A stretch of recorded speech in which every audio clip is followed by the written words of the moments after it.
Chevra since that night at Baptiste's place. Well, guess there's no point in worrying about it now. Let's go join up with the others.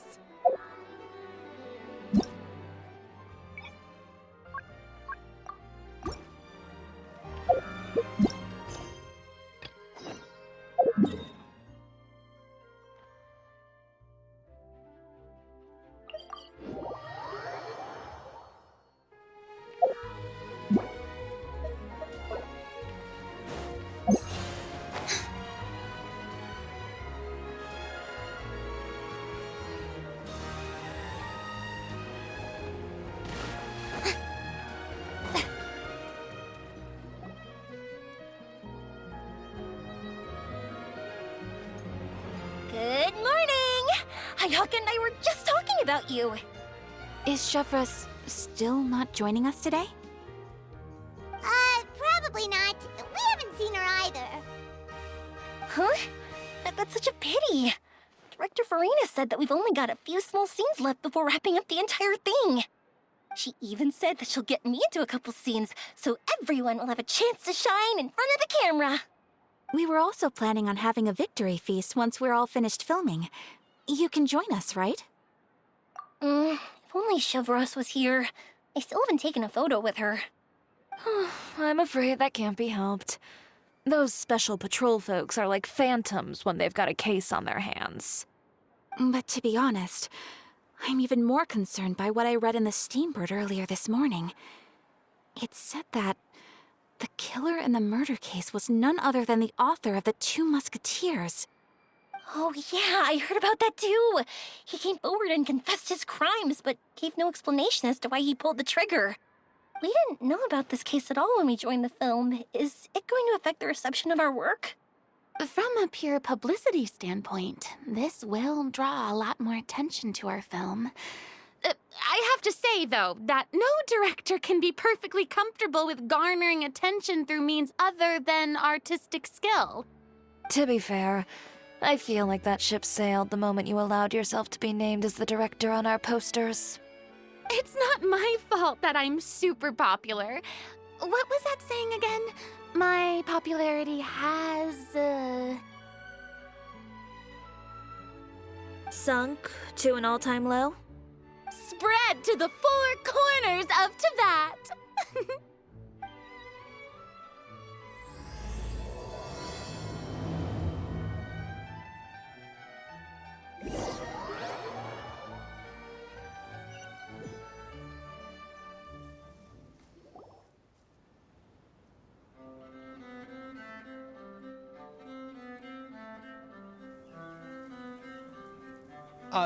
Excuse me, everyone. Xavier! Feels like it's been ages since we last saw you. I've been talking non-stop with the Film Association, and I'm absolutely swamped trying to coordinate the film's marketing. So forgive me for not being around more often, but please believe me when I say that I will make sure everyone's hard work gets the exposure it deserves. Oh, seems like you've been fighting your own battles. Yes, that's one way to put it. Oh, and before we begin the final round of filming, please allow me to finally introduce you to the original investor of our film, Mr. Morris. A pleasure to meet you all. Yes, glad to make your acquaintance, Mr. Morris. We've heard about the issues you've encountered with your financial situation, and genuinely hope that things have taken a turn for the better. Oh, well, the situation has, indeed improved somewhat. Don't worry, Mr. Morris. Accidents and last-minute challenges happen all the time. There's no need to blame yourself over it. The good news is that we're almost done filming now, and I would even say that this is the best story I've ever seen. Is that so? I say that's great news. All right, now that we've gotten all the pleasantries out of the way, let's get the show on the road. We'll mostly be filming typical people and scenery from the streets today to improve the sense of environmental ambiance in some parts of the film. Oh, and there'll be a cameo for Mr. Kamisato and Miss Yoimiya as well. They'll be used to show outsider perspectives on the fates of the Two Musketeers. That's right. Ayato should be here any minute. Excellent! Then let's start with the scenery shots. Camera and clapper loader, you're up. Yep, we'll be ready. Remember, all we need are some wide zoom shots of the streets. If you happen to find some particularly lovely patches of flowers and grass, feel free to grab some close-ups of those as well. Ready? Lights! Camera! Action! Okay, now move the camera slowly. Try to focus on that flower. What's wrong? Just adjust the focal length a bit. Something the matter? Huh? But wasn't it working fine for all the days before? Veronique, can we try a different camera? No problem. How about this one? All right, let's give it another try. Lights! Camera! Action!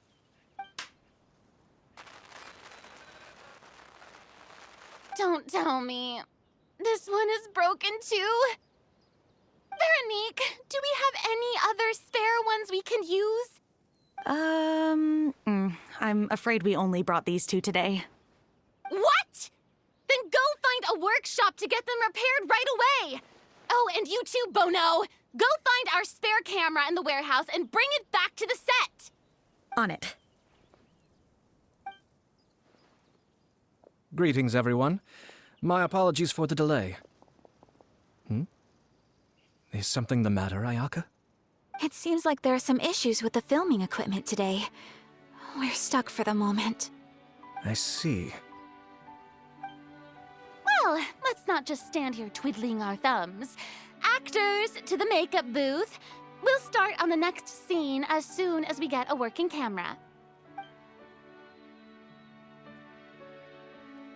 The people at the workshop told me that the part which holds the lens in place seemed to have fallen off. That's super strange. It was perfectly fine just yesterday. Well, no time to dwell on that now. Let's get back to filming. Ahem! Quiet on set! Places, everyone! Lights! Camera! Action! By the way, have you heard about that recent murder case? Yes, I have. It seems that they've caused quite the commotion in the city. I heard that the chief of the guards is so mad about not catching the culprit that he's about to explode. Oh? I find that quite hard to imagine, considering how he already looks most days. Director, we have a problem. Oh, we're in the middle of a take! Couldn't you wait until we wrapped up this scene? No, Director, our film, all the finalized film that we've been keeping in the case has disappeared. Oh, wait, what did you say? Mr. Bono, please take me to where the film was kept right away. I'm coming too. No, Yoimiya, you have to stay here. Oh. Okay, listen up. Everyone who's not working on this current scene can go with Bono to look for the film. Everyone else, stay put and wrap up the scene. Unbelievable. How could all these problems happen in just one day? We're back. How did it go? Did you find the film? We found it in the sewers. Huh? In the sewers? Is the film still okay? We discovered it just in time, so we should still be able to salvage it. The others are checking now to see if we lost any specific scenes. You scared me for a moment there. I nearly thought we had lost everything. I really don't want to experience that feeling of despair again. Okay, but who could have stolen the film and dumped it there? Could it be, some competitors working on other films? But if they wanted to harass us, why wait until the last day? Okay, we don't have time to really look into it right now. Let's strike while the iron is still hot and wrap this thing up once and for all. Yeah, let's finish it.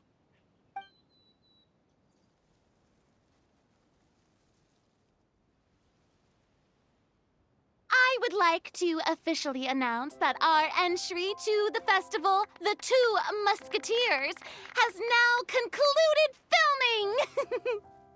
Ugh, Paimon is spent. It's so late already.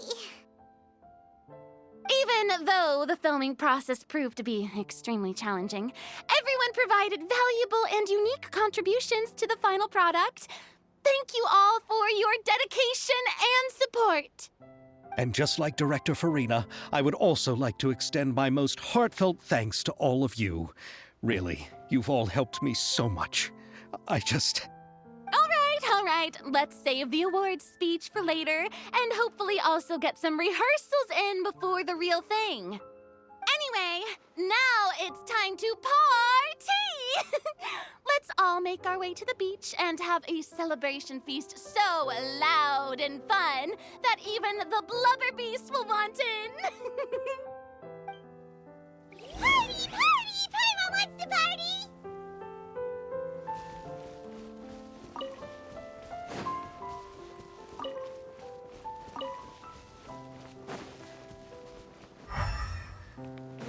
Whoa, this place is hopping.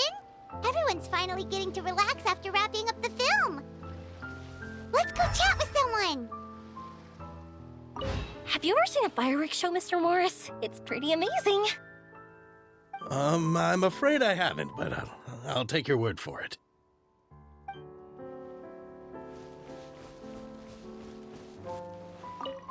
Oh, this is turning out to be quite the party.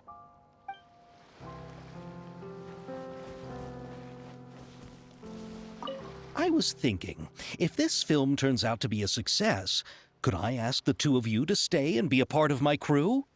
Of course, I'll definitely increase the pay for next time. I'd be more than happy to, Mr. Xavier. Thank you for the offer, Mr. Xavier. But I've made some plans to go on a journey to the other nations once the festival is over. Is that so? Well, then in that case, bon voyage, Miss Veronique. Please feel free to get in touch once you've returned to Fontaine.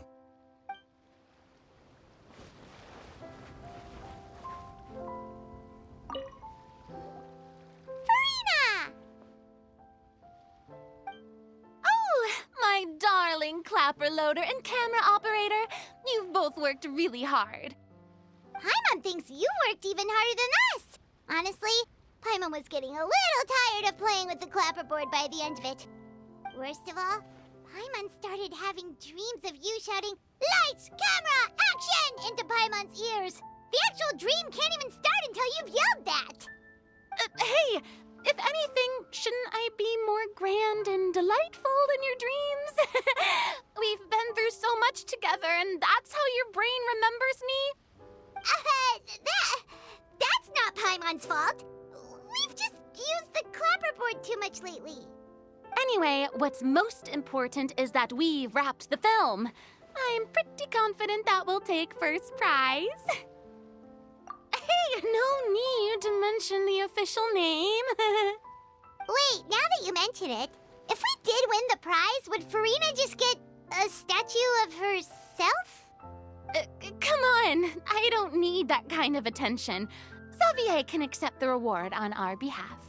But just imagine! Farina accepting the Farina Award and holding a Farina statue. I'm going back to my dessert now. You all can keep discussing that on your own.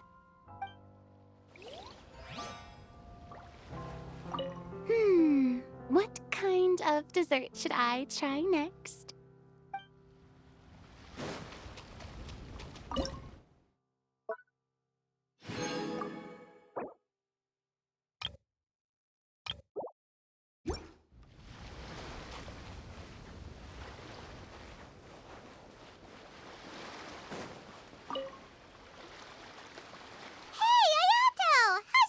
Going? Everything went rather smoothly. Thank you for your concern. Ayato told me that we've already confirmed the dates for some Inazuma Fontaine cultural exchange events. So the next time we visit, we'll be doing so in our capacities as the representatives of the Yashiro Commission. Oh, that's great! Then maybe Paimon will be able to find Fontaine detective novels in Inazuma from now on! Oh, wait. Wouldn't Yai Miko get upset if that happens? That would be stealing some of her business. You've got a point. She's always complaining that light novels have become bland and too predictable after all. The cultural exchange won't only feature literatures of both nations, of course. We have also made plans for cross-cultural engagements in the fields of gourmet cuisine, toy making, and artisan craftsmanship. Whoa! Paimon's getting super excited now! When the time comes, be sure to visit and participate in all the events.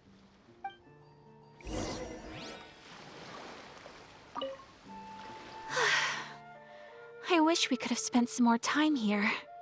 Don't worry. It won't be long before we're back again.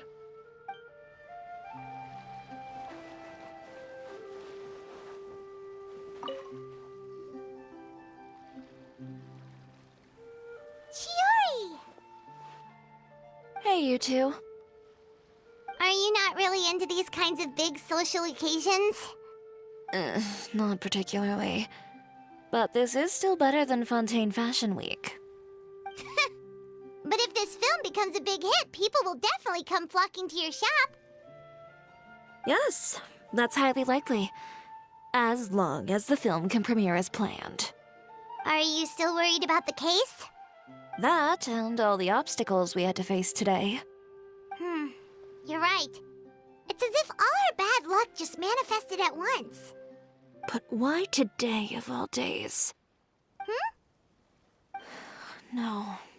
No, it's nothing. We've already delivered the film to the editors, so there should be nothing more to worry about. How are you doing, Mr. Morris? You having a good time? Well, you could say that. Do you happen to know when the party is scheduled to end? Judging by how much fun everyone's having, I'd say probably not until well after midnight. Is there something that you still have to take care of at home, Mr. Morris? Oh, well, I'm just not a late night person, so I might take off shortly. Oh no! Silly me. I almost forgot something super important. Oh, what is it? I prepared a whole batch of fireworks for the party, but I forgot to bring them over from the warehouse.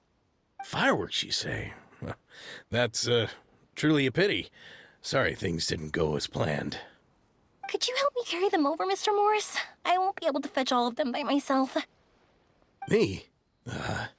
Are you sure that you can't find anyone else? I just wanted to make this a surprise for everyone. The warehouse isn't far from here. We'll be there in no time. Pretty please, Mr. Morris. These are some of the best fireworks I've ever made. So I also want you to see them before you leave. They're stunning. I promise that they'll be a once-in-a-lifetime experience that you'll never forget. But... It's okay. Just come with me. If we're sneaky enough, nobody else will see us leaving. All right. The warehouse is right over here. I moved the fireworks there in advance, so it shouldn't be too much work bringing them back. It's still a ways away from the party. Sorry. Shh. Don't let anyone else see us. I still want it to be a surprise.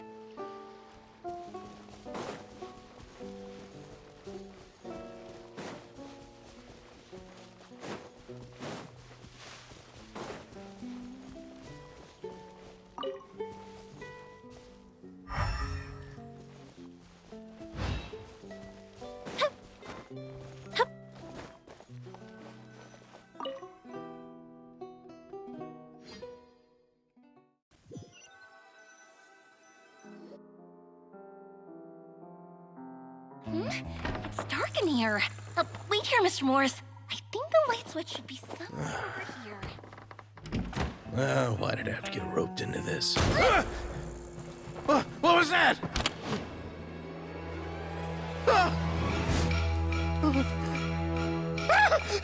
Who's there? Get me out! Get me out of here!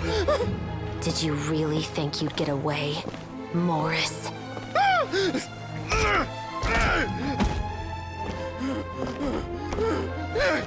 You've got the wrong guy. It wasn't me. I'm not the killer. You know, Eliza died a far more heroic death than this. She fought your assassin to the end, to save the children she had hidden beneath the floorboards.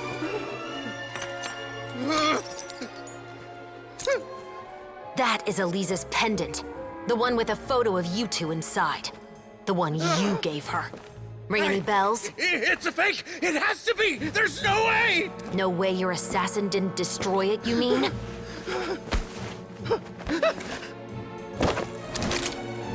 Did you ever love her, Morris? Or was killing her always the plan? No, please. Listen to me. I told Eliza to keep us a secret. I paid her plenty for her silence. I never thought she'd keep the child. Everything was gonna come out, and I had no choice. She forced my hand. No! I'm begging you. I have money. Just name your price, please. You can keep your Mora, and you can go to hell.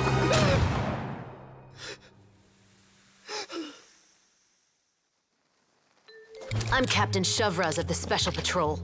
Morris, you're under arrest for Eliza's murder. Huh?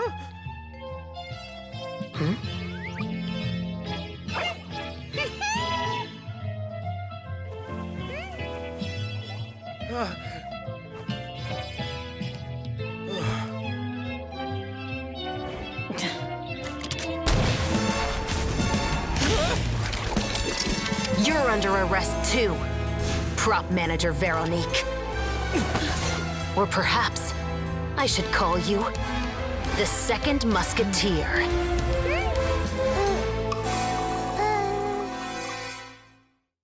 Wait, what's going on? This wasn't in the script. Drop the gun, Veronique. Why? Why would you keep me from exacting revenge on this heartless monster? Drop your weapon. This is my final warning.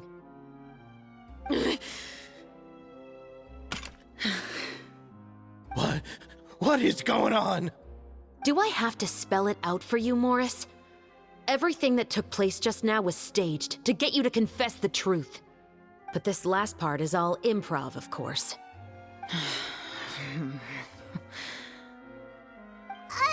Chevraz, you told us you wanted us to help you stage a play. You never said anything about the second musketeer. It's because even I had no way to confirm my theory until now. Thank you for your performance, Yoimiya. Could I trouble you to go and bring in the other Special Patrol members? They should be on standby just outside. Oh, and please tell the other cast members not to worry about us. We'll be rejoining them shortly. On it!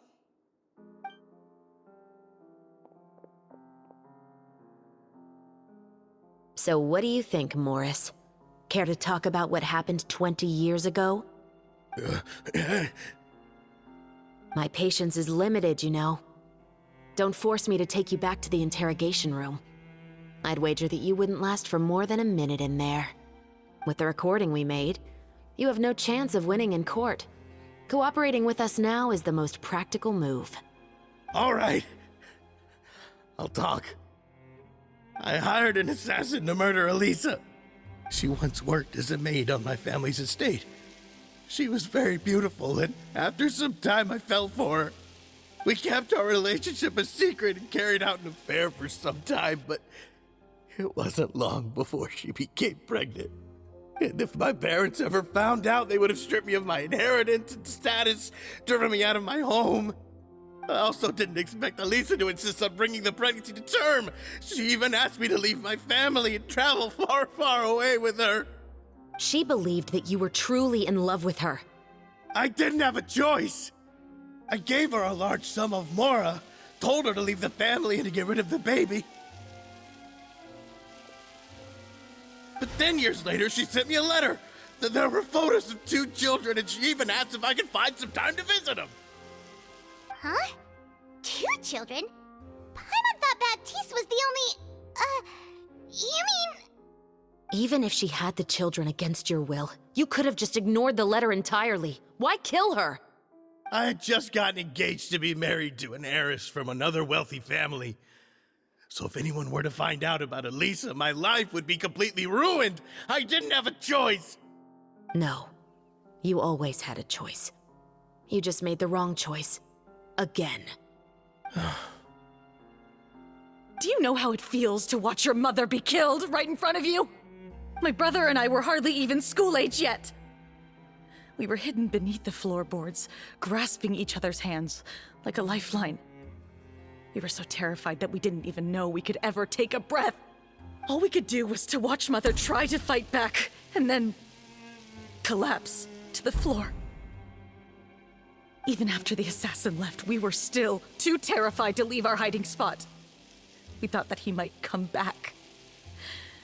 It was only until the next evening when we finally climbed out and gathered around our mother.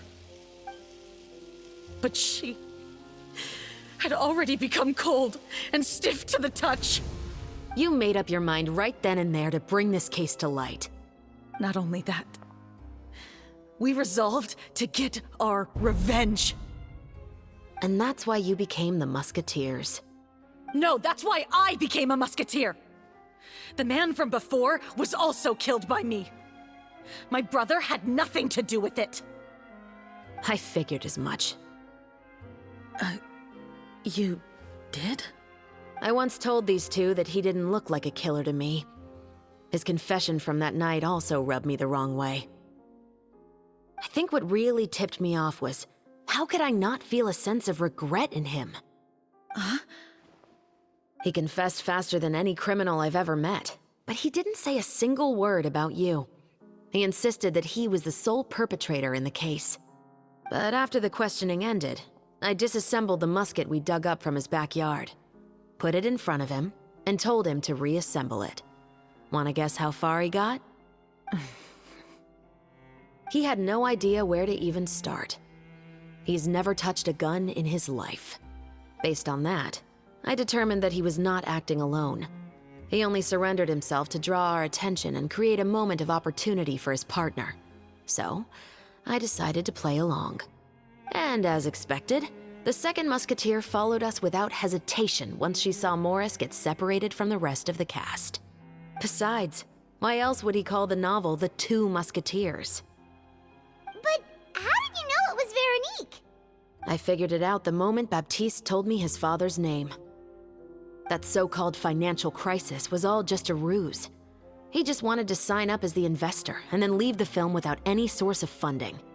After all, he has a vested interest in minimizing the reach of this story. It's really just the same thing as what he did to Eliza all those years ago. Human scum. But then Xavier pulled out all the stops and got the film made against all odds. Morris couldn't have that. With the killer in custody, he figured it was safe to act. And so he came to visit the set today, just as I expected.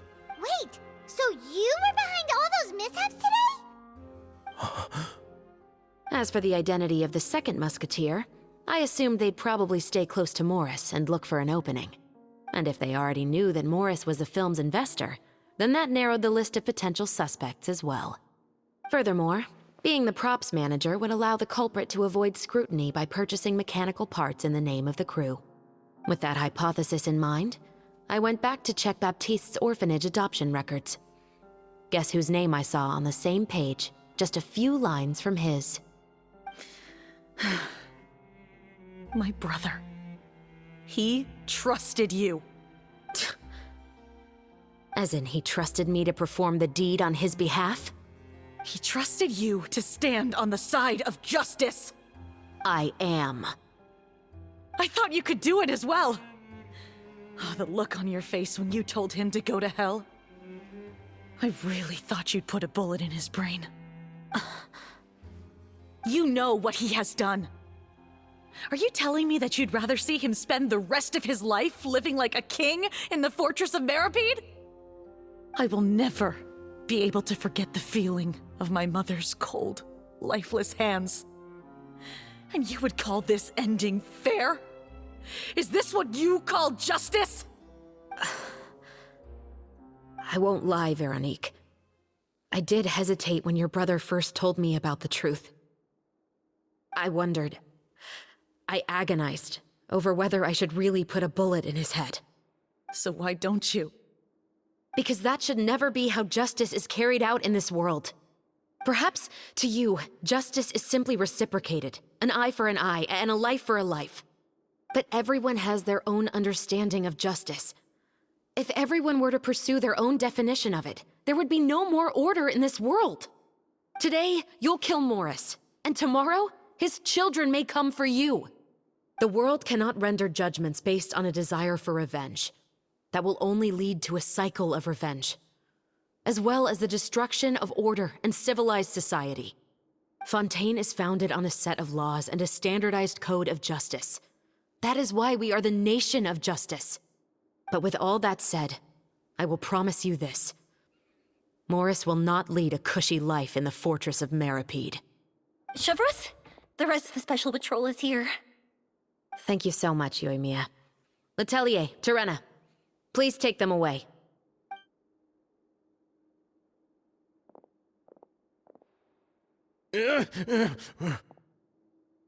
I still can't agree with your reasoning. I know. Justice has not been delivered. At least, not today. Chevreuse. Let's go. We should give an explanation to the crew. Thank you for your concern. I'm fine. I'm just thinking about the things in life that have driven people to take justice into their own hands.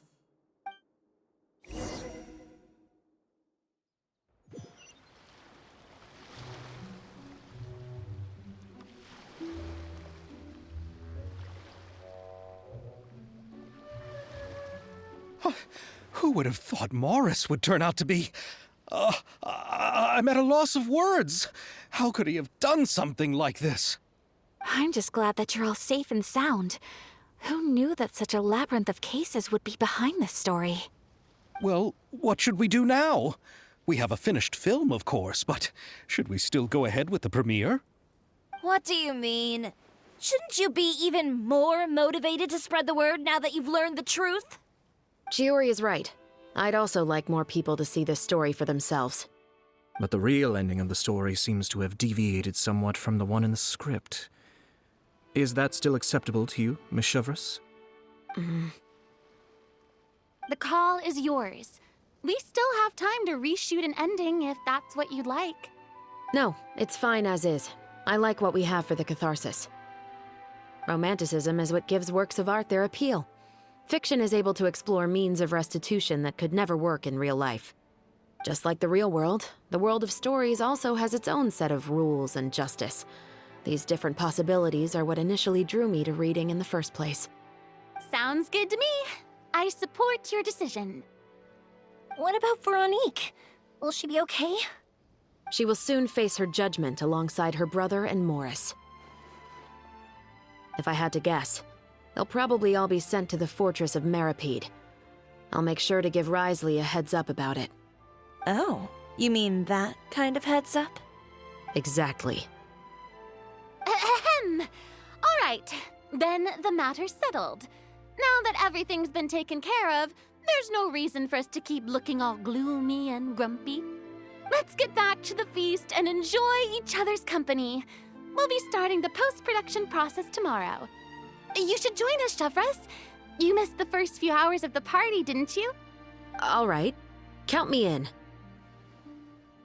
Then I'll wait for you over there. There's still some good news that I'd like to share with Chevreuse. Traveler, Paimon, could you wait for me by the sea after the party ends? I'd like to go on a brief walk with the two of you. Thank you very much.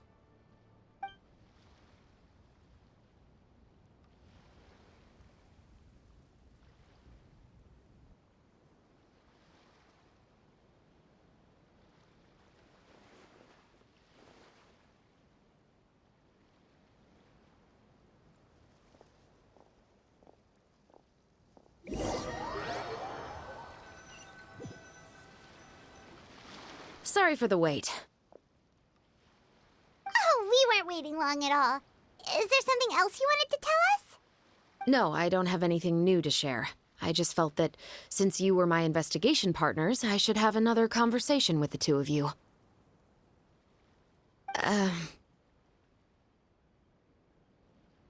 Traveler, How would you have responded to Baptiste's request if you were in my shoes?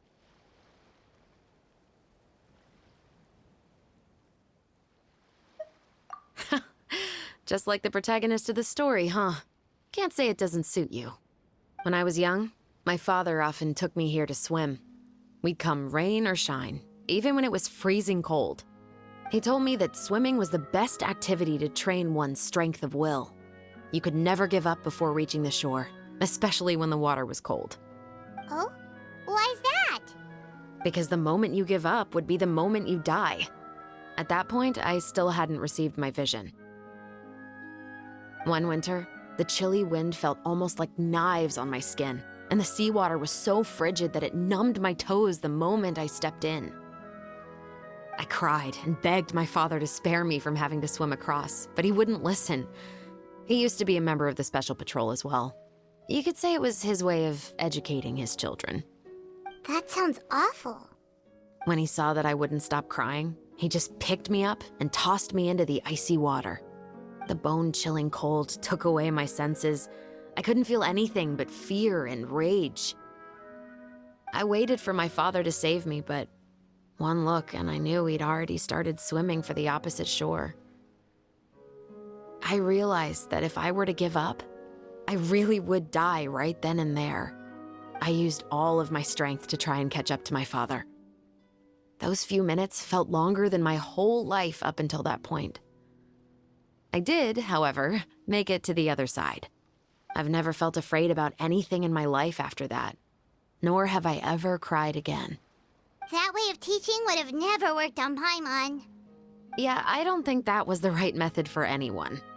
It's just that, working now as I am in the pursuit of justice, I still sometimes feel like I've been tossed into that winter sea all over again.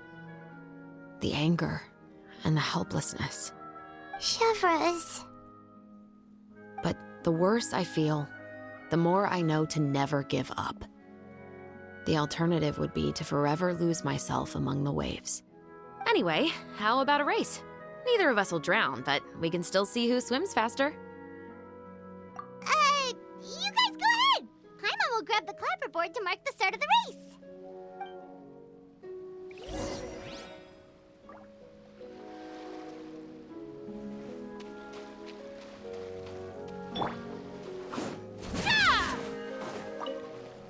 Stop right there!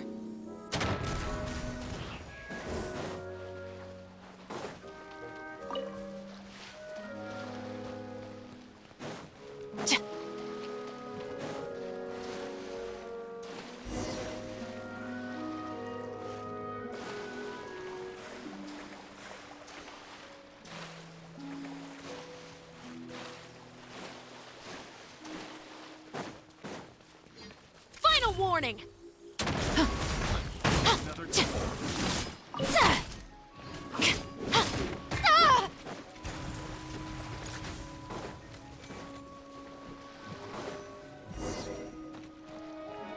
Whoa, that felt good. You were so fast in the water, Chevreuse.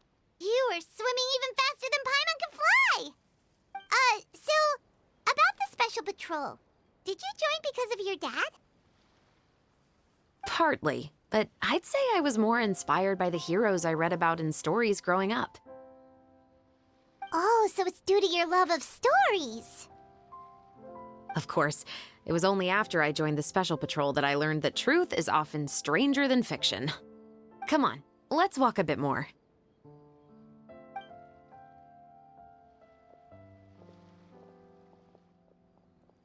To be honest, I do sometimes question whether the decisions I make are the right ones.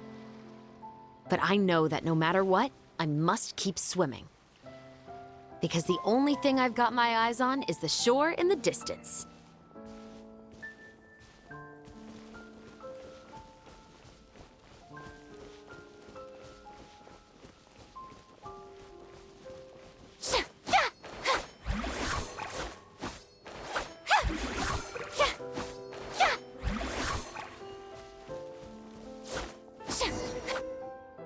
Thank you for coming on this walk with me. I feel a lot better after getting all that off my chest. Huh. We're nearly back at Baptiste's house. Huh, you're right. I didn't realize we were so close. He really did plant a lot of flowers. It's just like how he described it in the story. Huh? Wait. Paimon, Traveler, look! The rainbow roses in the garden. They're in full bloom now.